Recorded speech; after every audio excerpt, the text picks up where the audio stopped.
My name is Claire Merritt, and I'm 31 years old. What happened at my parents' house on Christmas Eve will be talked about in our family for generations, though probably not in the way my father intended. Here's what I need you to picture. 32 relatives packed into a dining room that smells like pine and pot roast. My mother standing at the head of the table, champagne glass raised, smiling like she rehearsed it in the mirror. And my father's hand closing around my wrist so hard that the charm bracelet I'd worn since college snapped clean off and scattered across the hardwood floor. The reason? I'd just said no. 2 letters. 1 syllable. The most expensive word I'd ever spoken in that house.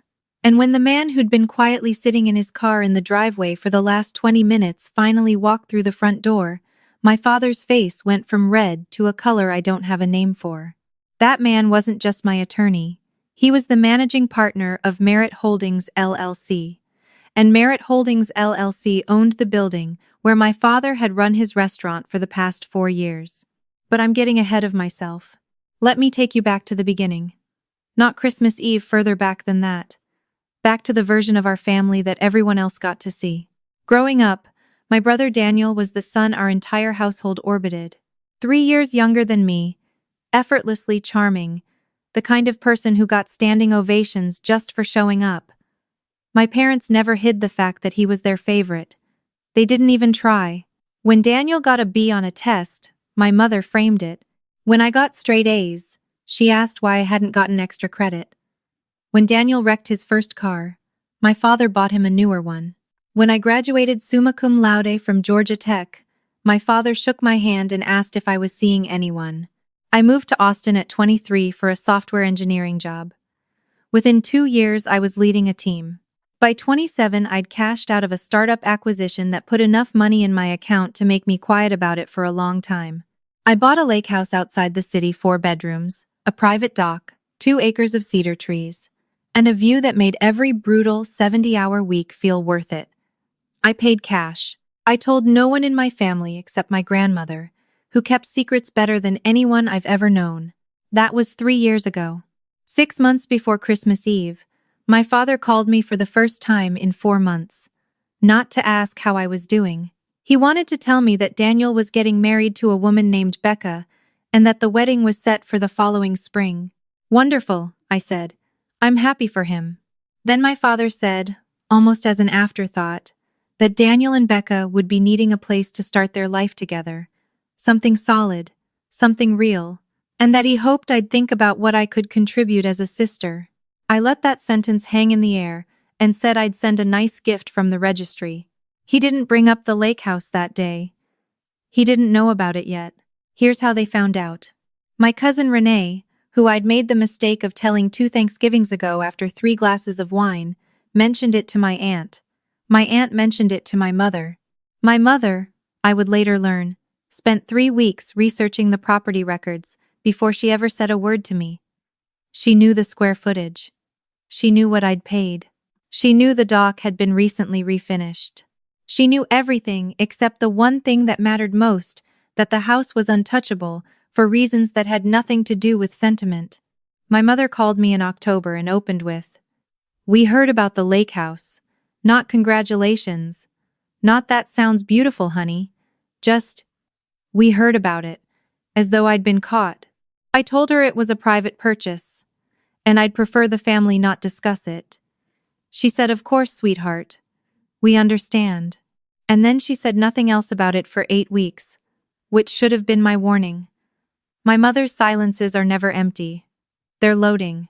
I drove up to my parents' place in Savannah on December 23rd, because I still believed, at that point, that I could show up, eat the pot roast, hand Daniel and Becca an envelope, and drive back to Austin without incident. I'd done it before. I was good at managing the performance of being a daughter in this family, smiling at the right moments, deflecting the comparisons with practiced calm, leaving before the wine made everyone honest. Becca was already there when I arrived. She's not a bad person. I want to be clear about that. She's warm and a little anxious, and completely under the spell of my parents, who had embraced her with the specific intensity of people who have decided someone will be useful to them. She hugged me at the door, and said my hair looked amazing. My mother, standing directly behind her, said nothing about my hair.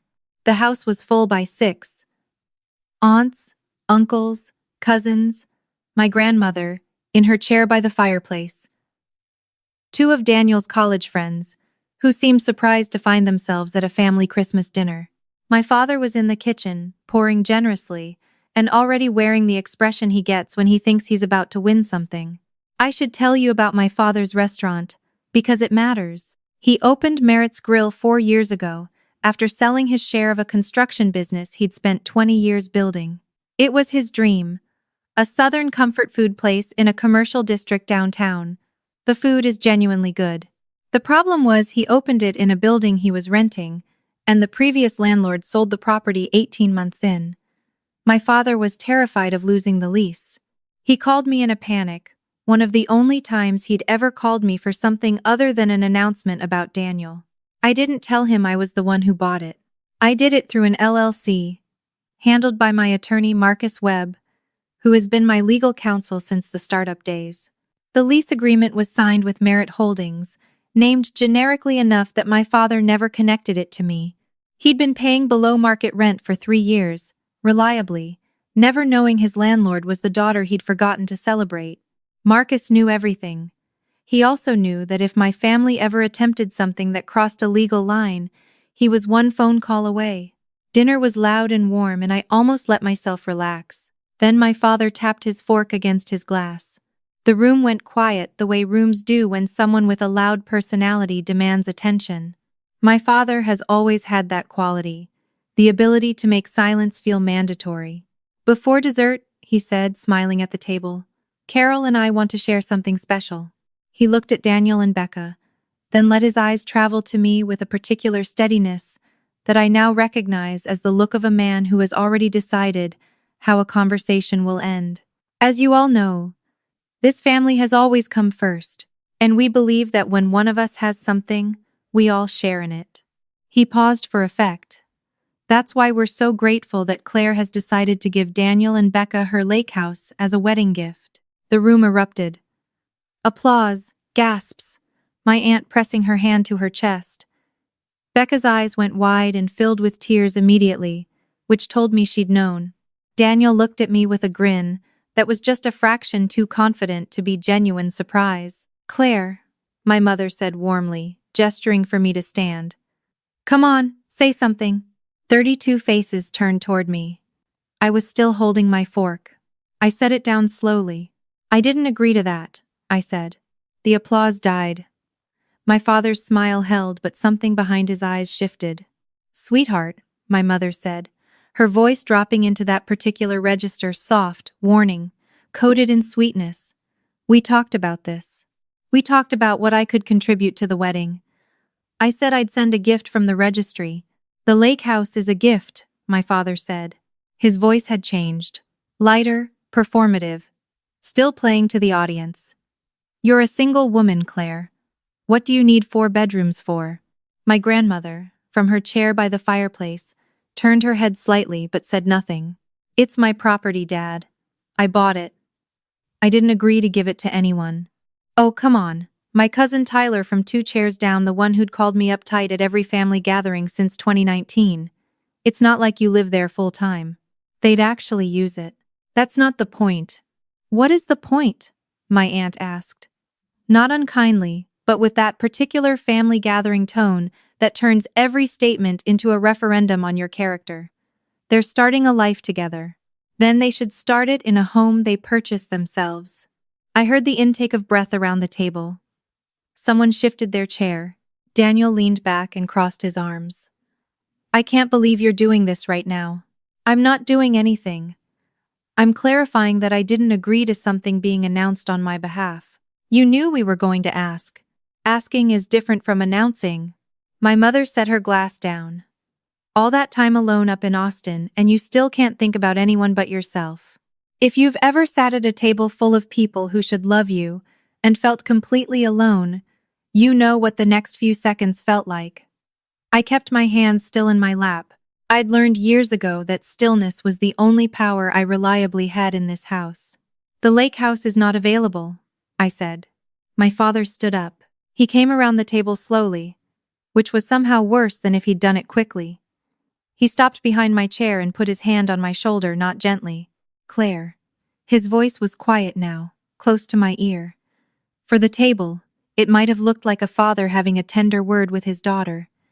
You will not embarrass this family. Not tonight. Take your hand off my shoulder. He didn't. We have given you every opportunity, he said, still quiet, still controlled. We paid for your education. We gave you a foundation. And you sit there with your lake house and your Austin life, and you can't do one thing for your brother. You didn't pay for my education. I had scholarships and student loans. I paid those loans off myself. His grip tightened. Dad. My voice was level. I will ask you one more time. He let go, but when he pulled his hand back, it caught the charm bracelet on my wrist at an angle. The clasp snapped. The bracelet hit the floor and scattered across the hardwood in a sound that silenced the entire room. My grandmother closed her eyes briefly.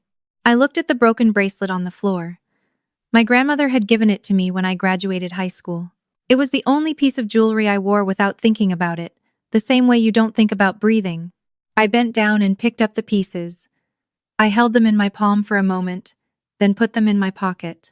Excuse me, I said. I stood, smoothed my sweater, and picked up my phone from the table. Where are you going? My mother demanded. I need some air. You're not leaving this table. I'll be right back. I looked at Daniel, who was watching me with an expression I couldn't fully read. Congratulations on the engagement. Genuinely. I walked to the front hallway, took my coat off the hook, and stepped onto the porch. The December air was sharp and clean, and I stood there for exactly 4 seconds before I pulled up Marcus's number. He answered on the second ring. Merry Christmas Eve, he said. They made the announcement at dinner. A pause. Did they? In front of 32 people. My father just broke my grandmother's bracelet, grabbing my arm. Are you hurt? No. Marcus, it's time. He was quiet for a moment. Then, I'll be there in 20 minutes. I'm 2 neighborhoods over at my sister's. You don't have to come tonight. Claire. I've been waiting for an excuse to leave that dinner for 2 hours. A brief silence. Do you want me to bring the lease documents, or just the summary? Bring everything. I sat on the porch steps. Through the window, I could hear the muffled chaos of the dining room voices rising, my mother's carrying above the rest. My father saying something I couldn't make out, Becca crying, or doing the sound of it. I looked up at the sky. It had gone that particular shade of deep blue that only happens on cold, clear nights, and the stars over Savannah were sharper than they ever are in Austin. I thought about the first time I drove up to the lake house alone, the weekend after the closing. I'd sat on the dock until midnight, not thinking about anything in particular, just existing in a place that was entirely mine. No comparisons. No expectations I'd failed to meet, just water and cedar trees, and the knowledge that I'd built something they couldn't measure me against. I pulled out my phone and texted my grandmother inside. I'm okay, don't worry. Her reply came in less than a minute. I know you are. I raised you. Marcus's car turned into the driveway 17 minutes later. He's 54, silver-haired, and has the particular quality of seeming completely unbothered by everything, which is why I've trusted him with every significant financial decision I've made since I was 26. He came up the porch steps with a leather portfolio under his arm and looked at me steadily. Did he leave a mark? He meant my wrist. It'll bruise. His jaw tightened almost imperceptibly. Then we're not just here about the lease. We went inside together. The dining room went quiet. So fast you could have heard ice melt. Marcus has the kind of presence that does that, not loud, not aggressive, just completely certain of himself, in a way that makes other certainties feel unstable. My father stood up. Who is this? This is Marcus Webb, I said. He's my attorney. And he manages Merritt Holdings, LLC. I watched my father's face go through several things very quickly. Confusion first. Then a flicker of recognition at the name of the LLC. Then something that looked like the beginning of understanding, followed immediately by the face of a man who does not want to understand what he is starting to understand. "What is Merritt Holdings?" my mother said carefully. It wasn't quite a question. "It's the company that owns the building where Dad's restaurant operates," I said. "It has been for the past 4 years." The silence that followed was a different kind than before. Heavier. The kind that has weight. My father sat back down slowly. "That's not possible," he said.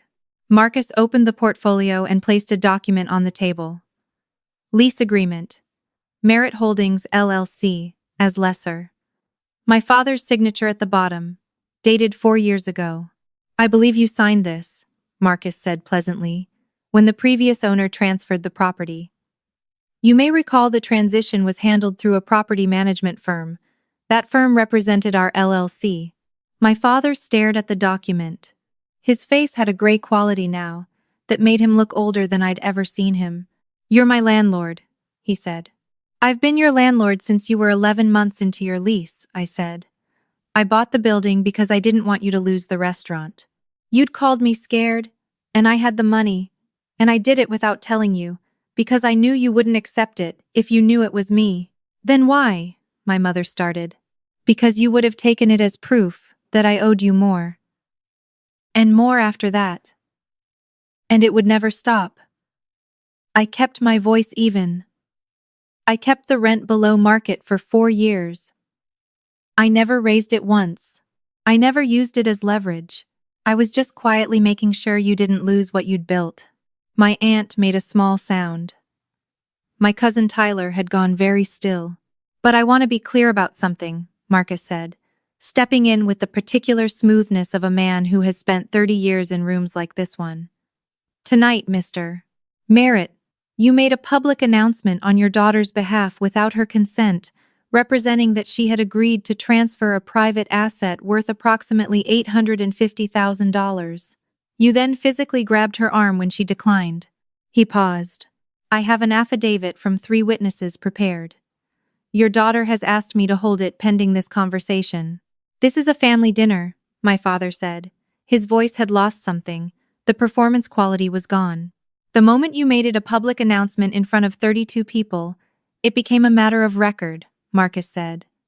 "The good news is that nothing irreversible has happened yet." Daniel looked at me from across the table. His expression had changed completely. The confidence was gone. He looked younger than 31 and a little frightened, and for a moment I felt the grief of it. Not anger, just grief. This was my brother. We'd grown up in the same house, and somewhere along the way, he'd learned that I was a resource rather than a person, and I didn't think he'd ever been taught to question that. "I didn't know about the LLC," he said quietly. "I know. Claire." My grandmother's voice from the fireplace. She'd been silent through all of it, and every head turned toward her. She was 81 years old, and had survived things none of us at that table could imagine. "Come here." I walked to her chair. She took my hands in both of hers and looked at them for a moment, then looked up at me. "Your bracelet," she said. "I have it. I'll get it repaired." She held my hands a moment longer, then nodded once, the way she does when she's decided something. She looked at my father, her son, the person who had raised him. "Richard," she said, "you owe your daughter an apology." The room was so quiet I could hear the fire. My father looked at his hands on the table. For a long moment he didn't say anything. When he finally spoke, his voice was stripped of everything. No performance, no authority, just something tired underneath all of it. "I didn't know you bought the building," he said. "I know. Why didn't you tell me?" "Because you would have found a way to make it mean something was owed to you. That's what happens when I do something. It becomes a deposit you can draw from." He flinched. "I've paid for things in this family that nobody ever mentioned," I continued. "Mom's hospital stay in 2019. I covered the out-of-pocket costs. Daniel's business school application fees. The down payment gap on your refinance 2 summers ago. I didn't say anything because I didn't need the credit. I just needed people to stop treating me like I'm the family's least valuable asset." My mother looked at me with an expression I'd never seen on her face before. I couldn't name it exactly. It was somewhere between shame and the specific discomfort of a person encountering a version of the truth they have successfully avoided for a very long time. "You never said," she said softly. "Would it have mattered?" She didn't answer. Marcus began gathering the documents slowly, giving the room time to settle. "There's no need for anything formal tonight," he said. "My client isn't interested in punishing anyone. She's interested in clarity." He looked at my father. "The lake house is not on the table. The restaurant lease will continue at current terms through the end of the contract period. After that, we can discuss renewal like any normal business arrangement." He closed the portfolio. "That's all." He looked at me. I nodded. He excused himself and walked to the front door. My aunt cleared her throat. Someone at the far end of the table quietly asked if anyone wanted coffee. The particular spell of the evening had broken, and what was left underneath it was just a family sitting with things they'd said and done and never addressed, in a dining room with cold pot roast and a Christmas tree that was suddenly doing its best. I pulled my coat back on. "I'm going to head home tonight instead of staying," I said to no one in particular. "I'll drive through the morning, Claire." My father's voice stopped me in the doorway. I turned. He looked small in a way I wasn't used to, and I noticed for the first time that his hair had gone almost completely white since summer. "I'm sorry," he said. "For your bracelet. And for the announcement. That wasn't right." He didn't say everything I might have wanted him to say. He didn't address the years of comparison, the conditional visibility, the way I'd been managed out of the story of our family since I was old enough to outperform expectations without getting credit for it. He said, "I'm sorry for your bracelet," which was partial and imperfect, and maybe the best he was capable of that particular night. I said, "Thank you, Dad." And I meant it for what it was.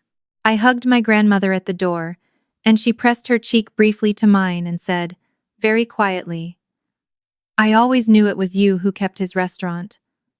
I pulled back and looked at her. She smiled. "You think I don't know how to read property records?" She patted my hand. "Drive safe."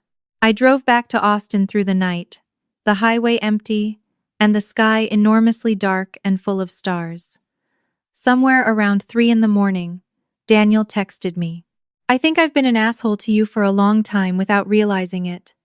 I'm sorry. Can we talk sometime?" I thought about it for a while before I answered. Then I wrote back, "Yes. Call me after the new year." Becca texted an hour later. For what it's worth, I didn't know about the announcement until 5 minutes before dinner. "I thought they were going to ask you. Not announce it as done. I'm really sorry." I wrote back, "I believe you. Take care of yourself." My mother didn't text that night. She called 3 days later, and the conversation was careful and short, and ended with her saying she'd been thinking a lot about what I'd said. She didn't elaborate. I didn't push. Some things move slowly when they move at all. My father sent a written letter, actual paper, actual envelope, his handwriting that I recognized from birthday cards he'd stopped sending when I was in college. It arrived 4 days after Christmas. He acknowledged the announcement had been wrong. He said he hadn't understood the full picture of my life, and that was partly because he hadn't tried to. He said he'd been talking to Daniel about their relationship with me, and that he was ashamed of some things he'd allowed to happen without saying anything.